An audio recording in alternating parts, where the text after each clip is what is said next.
ऐसे बजट से मानो आईसीयू में पड़े एक कैंसर के मरीज का इलाज पैरासीटामोल से करने की कोशिश कर रहे हैं। बिहार को पटना और दरभंगा एम्स के अलावा कम से कम 3 और एम्स की जरूरत है, अन्यथा बिहार के लोग दिल्ली एम्स के चक्कर काटने को स्थापित रहेंगे।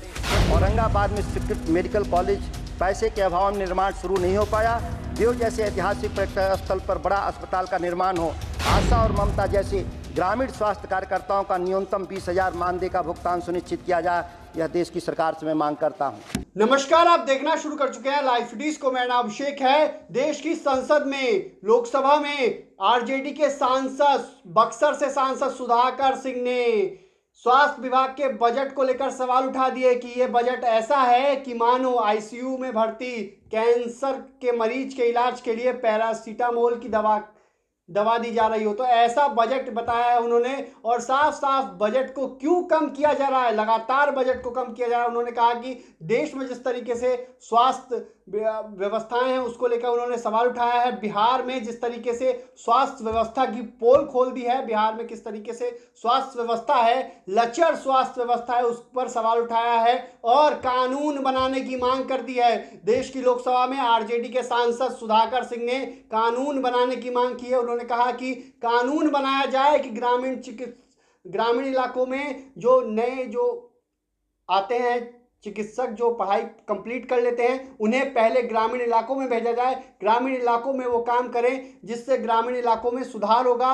और बिहार में चिकित्सकों की कितनी कमी है उसको लेकर सवाल उठाया, और आशा और ममता वर्कर्स को लेकर बड़ी मांग कर दी है। आरजेडी के सांसद ने लोकसभा में आशा और ममता वर्कर्स के लिए मांग की है। उन्होंने कहा कि उनका वेतन कम से कम 20,000 रुपये होना ही चाहिए। तो क्या कुछ कह रहे हैं देश की लोकसभा में आरजेडी के सांसद सुधाकर सिंह, पहले आप वो सुनिए। माननीय सदस्य श्री सुधाकर सिंह जी। माननीय अध्यक्ष महोदय जी, बड़े अफसोस के साथ कहना पड़ रहा है कि इस बार भी स्वास्थ्य बजट देश की लगातार बढ़ती स्वास्थ्य के क्षेत्र में आवश्यकताओं को देखते हुए बिल्कुल ही अपर्याप्त है। इससे भी अधिक दुर्भाग्यपूर्ण यह है कि अगर हम देश में स्वास्थ्य सुविधाओं की स्थिति पर ध्यान दें तो पिछले कुछ सालों के स्वास्थ्य बजट से साफ दिखता है कि स्वास्थ्य बजट बढ़ाना सरकार की प्राथमिकता में शामिल नहीं है। हम यह सब देखा है कि कोविड के समय पूरा देश किस प्रकार असहाय हो गया था। पूरे स्वास्थ्य संरचना ने कोविड की भयावहता के सामने मानो आत्मसमर्पण ही कर दिया है, और नतीजतन सबसे ज़्यादा भारत में ही कोविड से लोगों ने अपने प्राण गंवाए। अफसोसजनक है कि भयंकर कोविड भी हमें जगा नहीं पाया। हम ऐसे बजट से मानो आईसीयू में पड़े एक कैंसर के मरीज का इलाज पैरासीटामोल से करने की कोशिश कर रहे हैं। अगर विश्व की सबसे बड़ी जनसंख्या वाले देश में, जिसकी आधी से अधिक आबादी गरीबी रेखा के नीचे रहती है, में उत्कृष्ट और तकनीकी रूप से आधुनिक उन्नत स्वास्थ्य सुविधाएं नहीं होंगी तो हम कभी भी अपनी डेमोग्राफिक डिविडेंड का लाभ नहीं उठा पाएंगे और लगातार वैश्विक स्तर पर पिछड़ते चले जाएंगे। विश्व की सबसे बड़ी अधिक आबादी वाला देश अगर अपने बजट का केवल 2% और जीडीपी का 0.28% स्वास्थ्य पर खर्च करेगा तो वैश्विक स्तर पर मजबूत उपस्थिति कैसे दर्ज करेगा। स्वास्थ्य और परिवार मंत्रालय के लिए बजट आवंटन 87,657 करोड़ रखा गया है, जो पिछले साल की तुलना में थोड़ा अधिक जरूर प्रतीत होता है, लेकिन मुद्रास्फीति को एकोमोडेट करने के बाद वास्तविक रूप से देखा जाए तो पिछले साल के मुकाबले कम बजट है। वैसा ही है कि एक बड़े घाव पर बैंडेड लगाने के समान है बजट।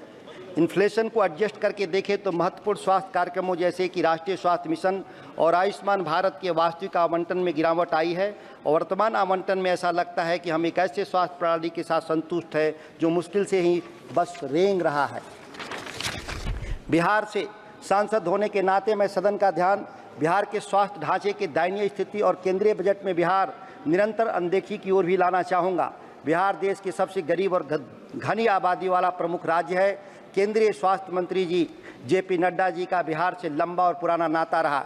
इसे देखते हुए मुझे इस बात का विशेष आशा है कि बिहार के स्वास्थ्य व्यवस्था को सुधारने और इसके लिए केंद्र से बिहार को मिलने वाले अनुदान पर विशेष ध्यान दिया जाएगा, पर इस बार भी बिहार को निराशा ही हाथ लगा। बिहार जैसे घनी और गरीब आबादी वाले राज्य में केवल एक एम्स का होना असंवेदनशील अनदेखी ही की कहानी ही कहता है। दरभंगा एम्स अब जिस ढर्रे पे चला है, यह कब बनकर तैयार होगा यह कोई नहीं बता सकता। बिहार को पटना और दरभंगा एम्स के अलावा कम से कम 3 और एम्स की ज़रूरत है, अन्यथा बिहार के लोग दिल्ली एम्स के चक्कर काटने को स्थापित रहेंगे। प्रतिवर्ष 4 लाख लोग अकेले दिल्ली बिहार एम्स में अपनी चिकित्सा हेतु आते हैं, जबकि अन्य अस्पतालों में इलाज के लिए आए हुए रोगियों का आंकड़ा मैं प्रस्तुत नहीं कर पा रहा हूं।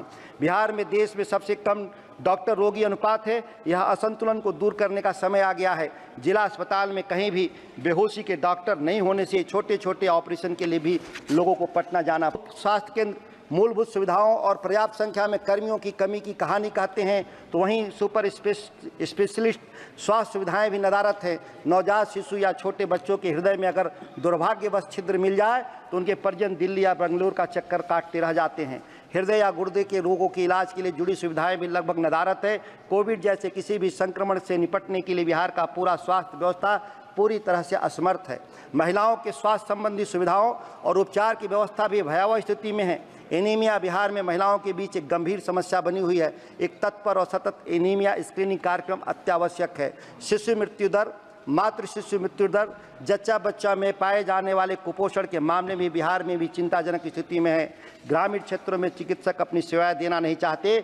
यह स्थिति हमारे ग्रामीण स्वास्थ्य ढांचे को कमजोर करती है और ग्रामीण जनसंख्या को चिकित्सा सेवाओं के लिए शहर भागना पड़ता। बिहार में सभी पटना की ओर भागते हैं।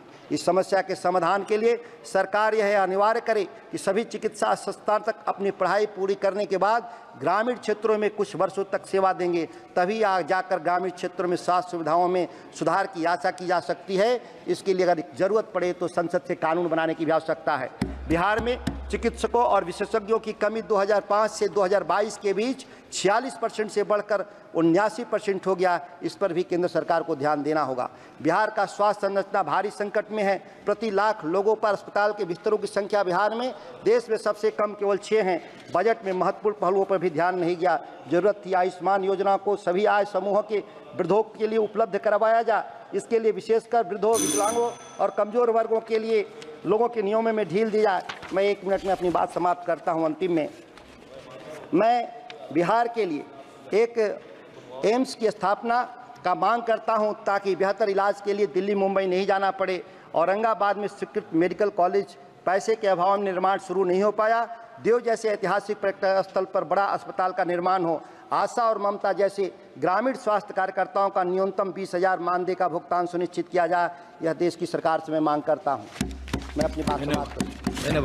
तो आपने सुना कि देश की लोकसभा में आरजेडी के सांसद सुधाकर सिंह खूब बोलने लगे, स्वास्थ्य व्यवस्था को लेकर पोल खोल दी।